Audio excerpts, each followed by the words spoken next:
Hari ini Hari ini udah tayang. Hari ini sudah tayang. Hari ini sudah tayang. Hari ini sudah tayang, guys. Hari ini tayang. Hari ini sudah tayang. Hari ini udah tayang. Hari ini sudah tayang. Hari ini sudah Hari ini belum Wasiat Warisan tayang. Udah beli tiketnya belum? jangan sampai ketinggalan. Cepet kalian nonton. Ajak keluarga nenek. Keluarga jauh. Iya. Keluarga dekat.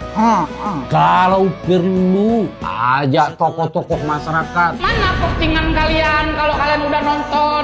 Ada di poster atau di kredit title. Mana postingannya? Kita nonton rame-rame, oke? Wasiat Warisan. Hari ini 4 Desember 2025 di bioskop. Semoga kalian terhibur dengan ini dan ini juga pesan-pesan dari video ini sampai ke kalian. Ayo beli tiketnya, ayo cepetan. Jangan sampai ketinggalan. Wasiat Warisan, tanggal 4 Desember. Ayo. Kita jual Mas Mamat. Lihat saudara kita sekarang hancur tuh dari atas hancur. Dari dulu kalian ini bisanya cuma menyalahkan bapak sama mama. Menjelaskan ini semua hancur gara-gara kau, gara-gara gua. Kau. Wujudkanlah segala wasiat berlimpah untukmu diberikan nikmat.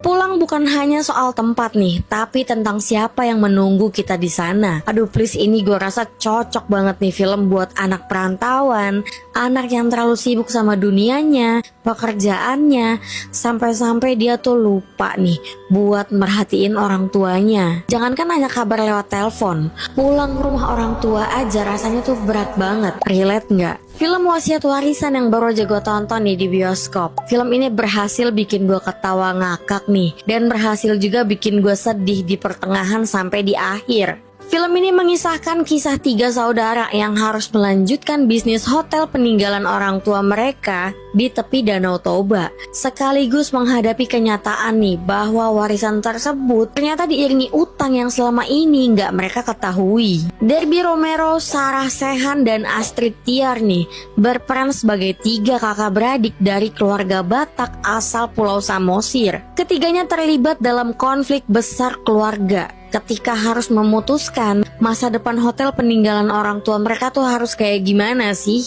Togar yang diperankan sama Derby Romero nih, anak bungsu sekaligus satu-satunya laki-laki, mendapat perhatian lebih dari kedua orang tuanya sehingga dia terbiasa hidup nyaman di perantauan. Sebaliknya Tarida yang diperankan oleh Sarah Sechan sebagai anak pertama memikul banyak tanggung jawab nih dalam mengelola hotel. Setelah kepergian mendiang orang tua mereka nih, Mama Dame yang diperankan sama Rita Matumona dan Bapak Gom-Gom yang diperankan sama Hamzah Siregar. Ketika Tarida meminta Togar untuk pulang untuk membantu, perbedaan pandangan antara saudara pun memuncak nih dan menyingkap dinamika khas dalam